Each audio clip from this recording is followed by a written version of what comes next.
আসসালামু আলাইকুম। পুরান ঢাকার ঐতিহ্য খান মোহাম্মদ মৃধা মসজিদ, যে মসজিদটির অবস্থান লালবাগ কেল্লা থেকে কিছুটা দূরে। দেখতেই পাচ্ছেন চমৎকার এই মসজিদটি। আর মেইন রাস্তা থেকে আমরা এই মসজিদে প্রবেশ করলাম এবং মসজিদের সিঁড়ি চলে গেল সোজা দোতলায়। আর এই হচ্ছে এই মসজিদের নামাজের স্থান। মসজিদের নিচতলায় নামাজ পড়া যায় না। কথিত আছে নিচতলায় জিনেরা নামাজ পড়ে থাকেন, যে কারণে সবাইকে এই দোতলায় নামাজ পড়তে হয়।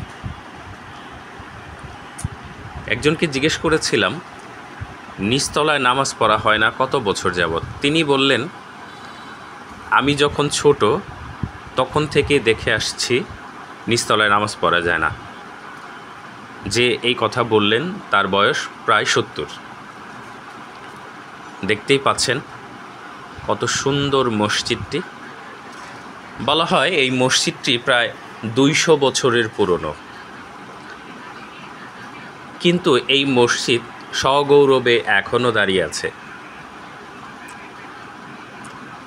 মসজিদটির ঠিক সামনের অংশেই এইরকম কিছু গাছ, খোলা জায়গা, অনেকটা বাগানের মতো, যা এই মসজিদের সৌন্দর্যকে অনেকাংশেই বাড়িয়ে দিয়েছে।